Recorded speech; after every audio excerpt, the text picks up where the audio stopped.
नमस्कार दोस्तों, मैं राजेंद्र कुमार। आज हमारे बीच में जो है कई एडवोकेट बैठे हुए हैं और आज हम आपको ऐसे अधिवक्ताओं से मिलाएंगे जिनकी एक संस्था है हैको और हरियाणा प्रदेश के अंदर जो है उनकी संस्था बहुत बढ़िया चल रही है, तरीके से चल रही है।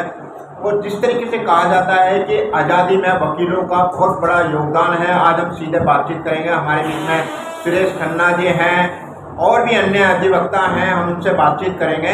तो आइए बातचीत करते हैं। भाई साहब नमस्कार। नमस्कार जी। भाई साहब, सबसे पहले मैं तो ये जानना चाहूँगा कि आपकी एक संस्था है हैको। हैको संस्था क्या काम करती है और वकीलों के लिए क्या समाज को संदेश देती है? ये हैको, इसका पूरा नाम जो है हिंद एंटी क्राइम ऑर्गेनाइजेशन,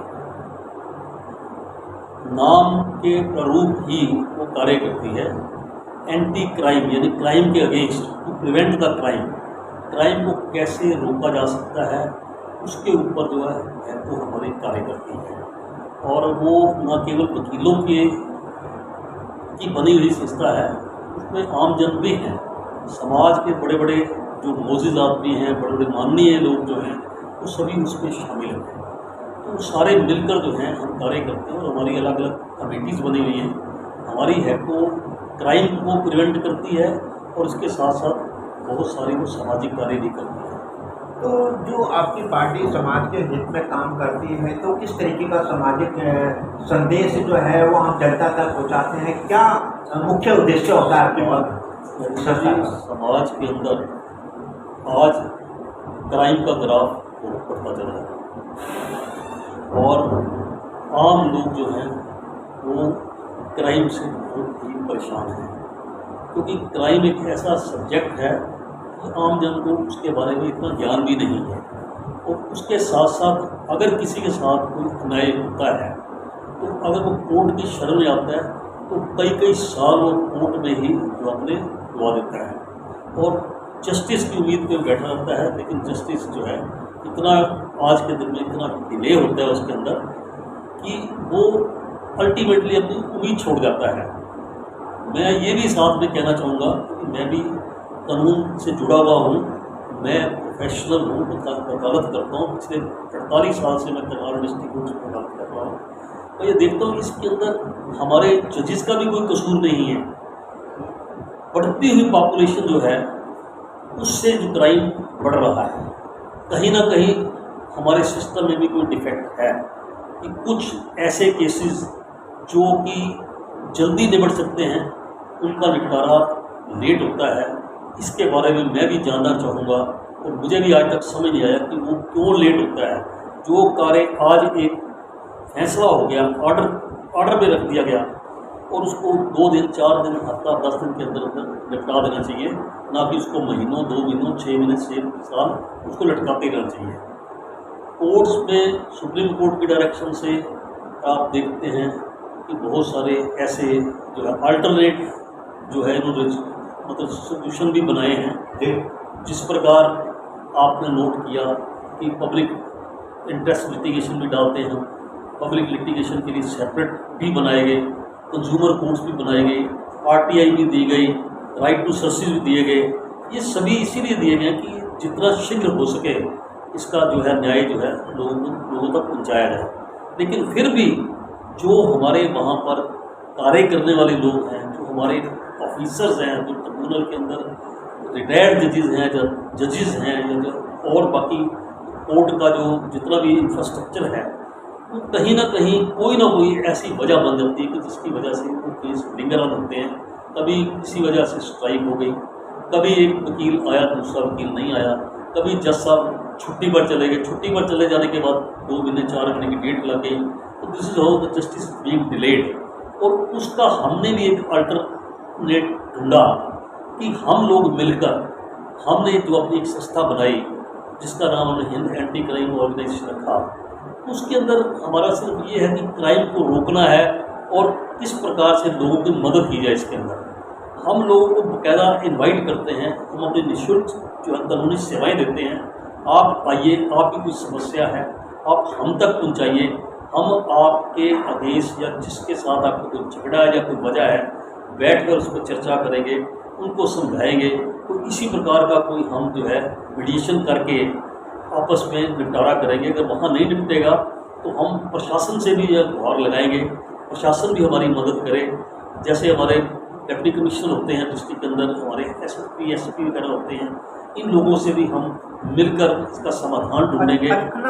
एक चीज़ और कहूँगा, अगर यहाँ भी नहीं कहीं होता तो अगर ये इतनी मजबूरी आ जाती कि हम आपको निःशुल्क जो है अपनी सेवा के अंदर जो आपका मुकदमा भी डालेंगे, उस मुकदमे को भी हम अपनी ओर से करेंगे। हमारे पास इतना जो है स्ट्रक्चर हमने अपना क्रिएट कर रखा है कि हमारे पास बड़े बड़े मोजिस जो हैं, सीनियर एडवोकेट्स हैं जो इस काम में जुटे हुए हैं। अच्छा खन्ना साहब, करनाल में ही आपकी हैको का संस्था का स्वरूप है या हरियाणा के और भी जिलों में इसका काम है जो काम चलता है, लोगों को वहाँ भी सुविधा मिल सके? जी, हमारी जो संस्था है वो मात्र करनाल में नहीं करती। करनाल में इसको 3 साल हुए हैं और जिसको मुझे डिस्ट्रिक्ट का प्रेसिडेंट बनाया गया है पूरा। और इसी प्रकार ये बहुत सारे अन्य जो हमारे प्रांत हैं उनके अंदर भी ये करती है। मैं तो ये कहूँगा कि पूरे हमारे भारतवर्ष के अंदर इसकी अपनी शाखाएं हैं, अपनी अपनी संस्था के सब डिवीज़न बने हुए हैं और सब जगह पर मेरी तरह डिस्ट्रिक्ट प्रेसिडेंट्स भी हैं, उनके आगे चेयरपर्सन्स भी रखे हुए हैं जो इस कार्य को कर रहे हैं। महाराष्ट्र में भी है, और अगर आप करनाल की बात करें तो करनाल, हरियाणा की बात करें तो हरियाणा के डिफरेंट तकरीबन डिस्ट्रिक्ट के अंदर ये छाई हुई है और अपना जो है सुचारू रूप से कार्य कर रहा है। अच्छा, एक चीज़ और भी जानना चाहूँगा क्योंकि और भी वैसे वकील साहब बैठे हैं, मैं उनसे भी बातचीत करूँगा। सबसे चीज़ मैं ये जानना चाहूँगा कि देश की आज़ादी का काफ़ी समय जो है वो बीता है और 15 अगस्त भी आने वाला है। कुछ लोग जो है जो हमारे जो पुराने बुजुर्ग लोग थे जिन्होंने देश की आज़ादी के लिए बहुत बड़ी कुर्बानियाँ दी हैं, तो उन कुर्बानियों को कैसे जो है वो याद रखा जा सकता है? देखो, जब राजेंद्र जी जब हम पढ़ा करते थे, हमें जो है महात्मा गांधी जी के बारे में बताया जाता था, हमें जवाहरलाल नेहरू के बारे में बताया जाता था, हमें सरदार पटेल के बारे में बताया जाता था, हमें अम्बेडकर साहब के बारे में बताया जाता था। ऐसे बहुत से नेता जो हैं वो जिन्होंने हमें देश को आज़ाद करवाने में अपना सहयोग दिया, अपना साथ दिया, जिन्होंने जेलें भी काटे। वीर सावरकर ऐसे लोग भी आपने सुने होंगे। उसके अंदर शहीद जो है भगत सिंह भी हैं, उधम सिंह जी हैं, सुखदेव जी हैं, राजगुरु हैं। ये लोग जो हैं इनसे जो है हमने संस्कार लेने का प्रयास किया। कहीं ना कहीं हम कहेंगे कि हमारे में कोई डिफेक्ट है कि हम उनके जो है कदमों पर या नहीं चल पाए, प्रयास के बावजूद भी नहीं चल पाए, कहीं ना कहीं हमारे में डिफेक्ट था। लेकिन आज भी हमें ये पढ़ाया जाता है और आज भी स्कूलों के अंदर बच्चों को ये तालीम दी जाती है कि बच्चों ऐसे ऐसे हमें देश की आज़ादी मिली। ये आज़ादी जो है तो किसी ने हमें हमारी जो है पॉकेट में डाल दिया, झोली में डाल कर नहीं दी। इसके लिए उन्होंने अपनी कुर्बानियाँ दी, कई कई महीने कई कई साल जेलों में काटे। सुभाष चंद्र बोस जी थे, अपना देश छोड़ गए।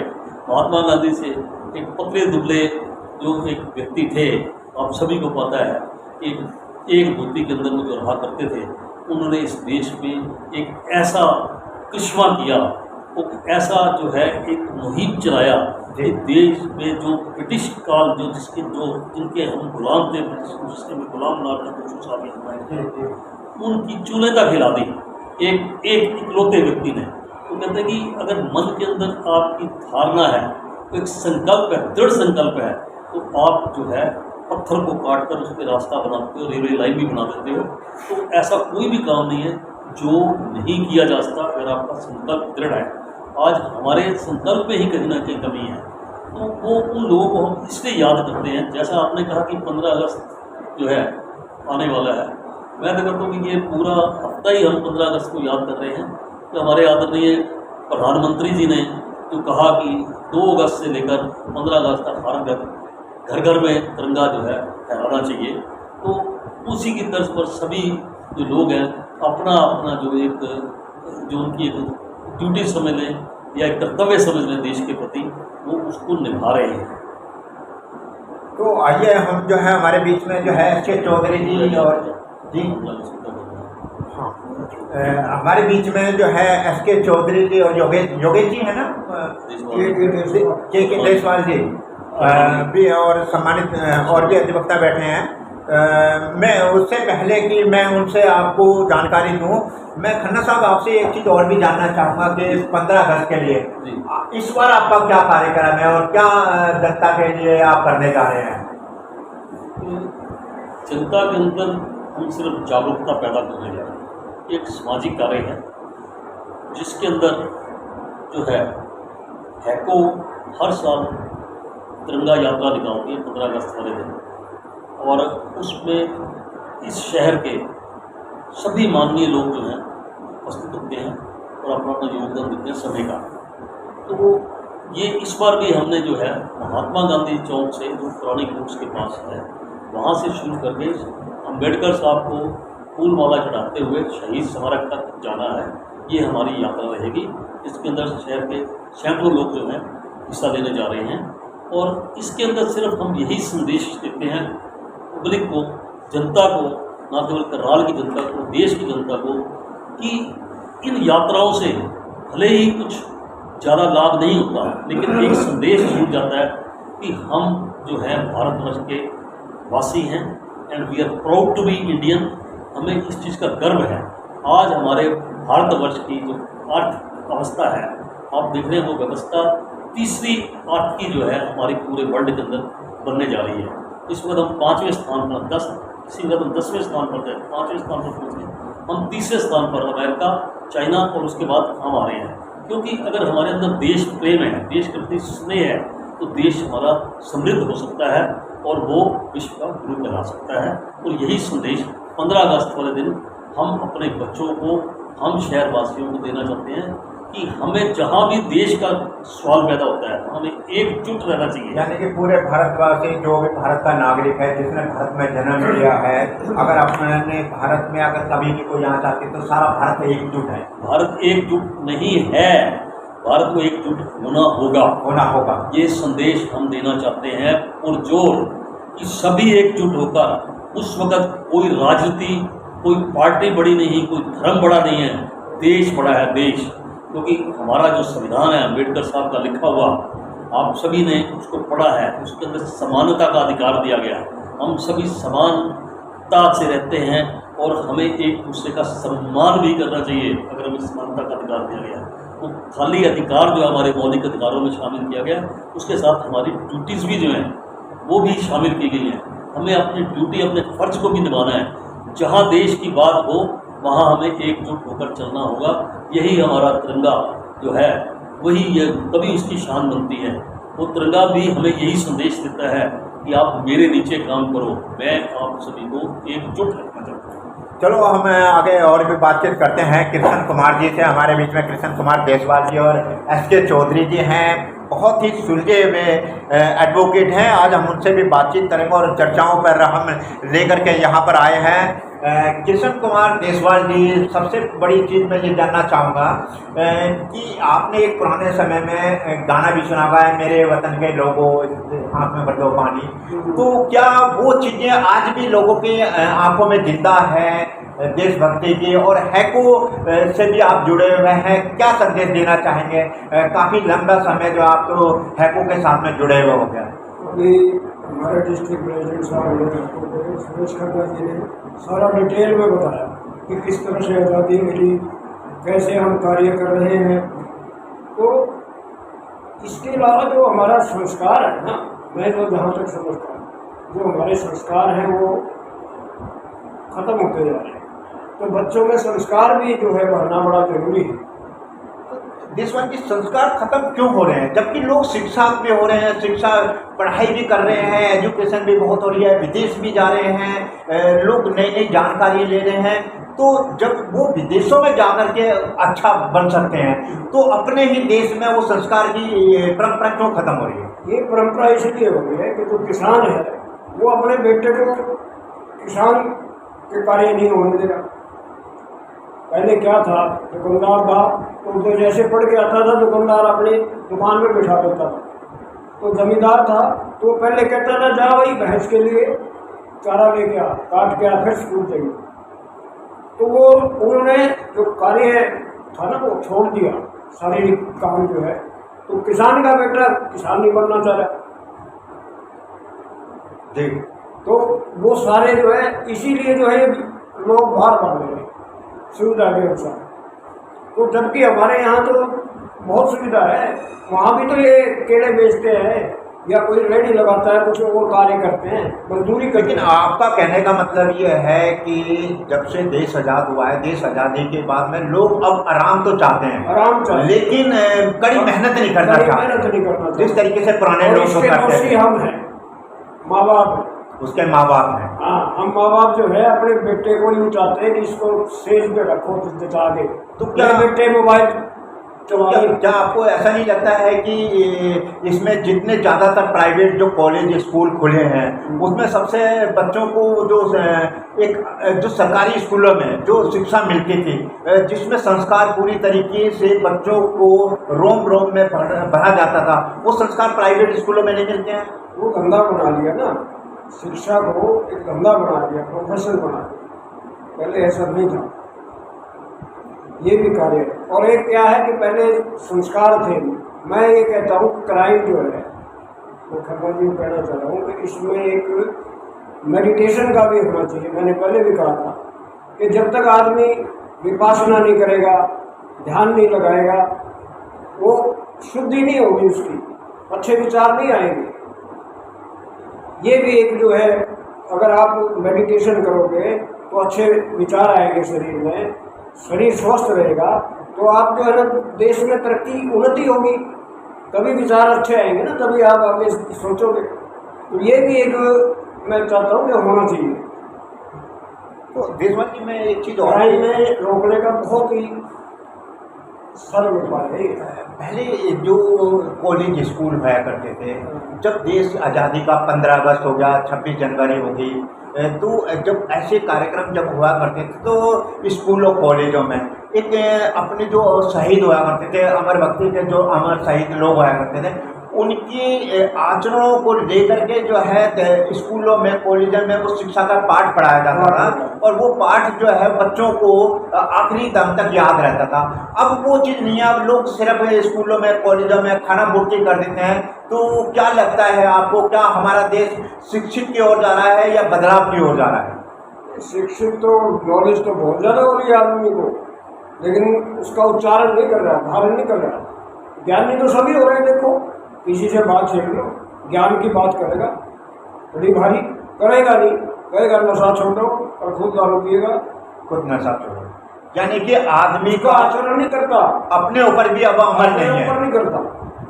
वो चाहता है ज्ञान तो इसमें भरा पड़ा है आपके मोबाइल में, उसमें पढ़ के रोज बेचते भी हैं। वो ऐसा लगता है कि ये बड़ा ज्ञानी आदमी है, लेकिन उसका उच्चारण तो नहीं करता, उसको धारण तो नहीं करता।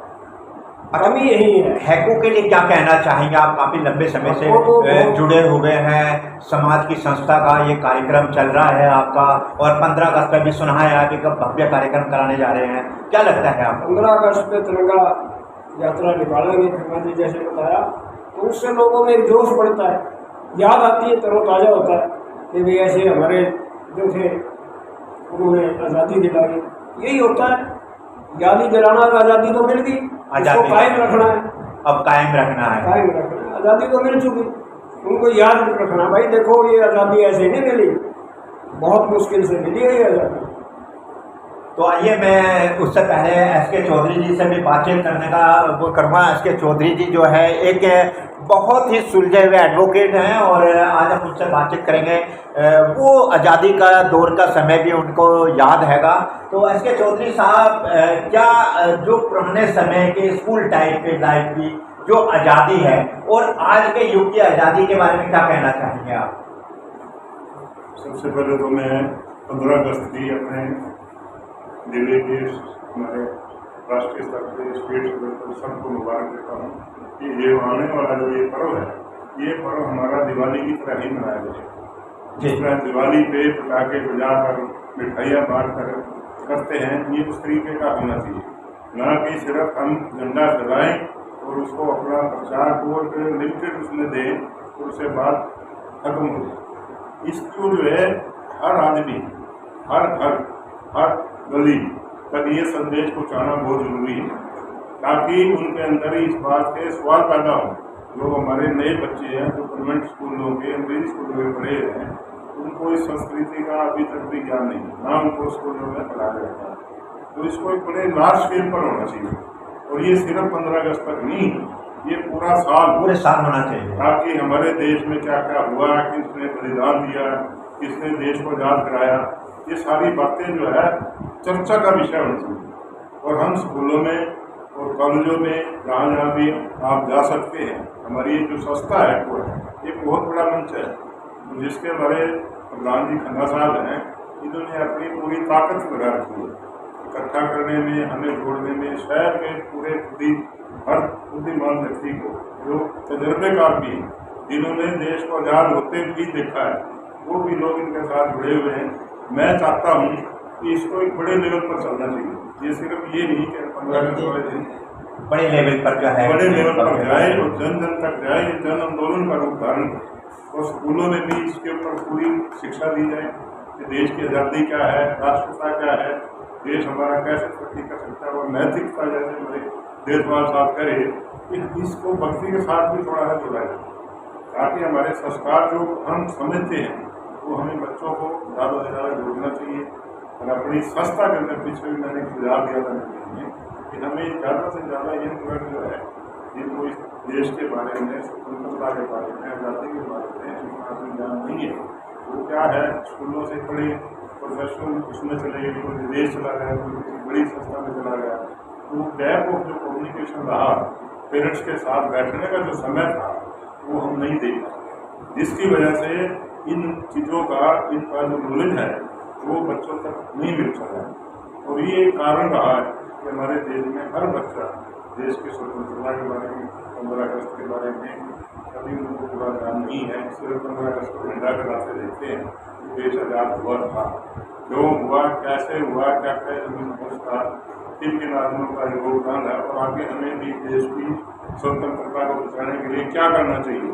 वो जो जागरूकता और वो जो जोश है, वो हमारी हैको जो संस्था है जिसमें हम लगे हुए हैं और हज़ारों की संख्या में लोग जुड़ चुके हैं, तो ये संस्था बढ़ती जाएगी। और ये सिर्फ ये नहीं कि एंटी क्राइम के ऊपर, ये सामाजिक कार्यों में भी इतनी हितें चल रही है, इसमें हम हर तरह से, हर वर्ग से जुड़े हैं।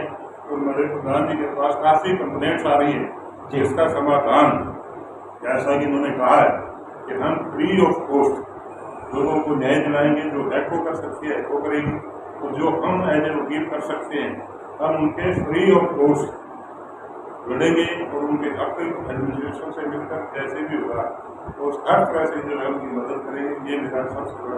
तो जैसे अभी आपने भी कहा है, मैं लास्ट में एक सवाल और भी है कि जैसे देशपाल जी ने भी कहा है, कुमार जी ने, सुरेश खन्ना जी ने भी कहा है, और एस पी चौधरी साहब आपने भी कहा है कि हमारे समाज से जो है नैतिकता जो खत्म हो रही है, इस नैतिकता का जिम्मेदार कौन है, और आज़ादी के जो अब 15 अगस्त आ रहा है, समाज में जो देशभक्ति का बदलाव है, उसके लिए थोड़ा कुछ और भी संदेश देना चाहेंगे आप? वो मैंने पहले भी कह दिया कि हमें स्कूलों से निश्चित छोटे स्तर पर, जब छोटे स्कूल हमारे अंग्रेजी स्कूल हैं या इंग्लिश स्कूल हैं, जो सरकारी है, प्राइवेट है, इनके अंदर अपनी टीम को ले जाकर और उन पर मंत्री या 2 महीने बाद सारी बातों को उनके साथ डिस्कस किया जाए, प्रिंसिपल को लेकर साथ, टीचरों को लेकर साथ, ताकि उनके अंदर एक बात बैठे कि नैतिकता क्या है, देशभक्ति क्या है, राष्ट्रपिता क्या है, ये सारी बातें खुल के होनी चाहिए, ताकि उनके अंदर सब्जेक्ट का भी विषय होना चाहिए। धन्यवाद सर।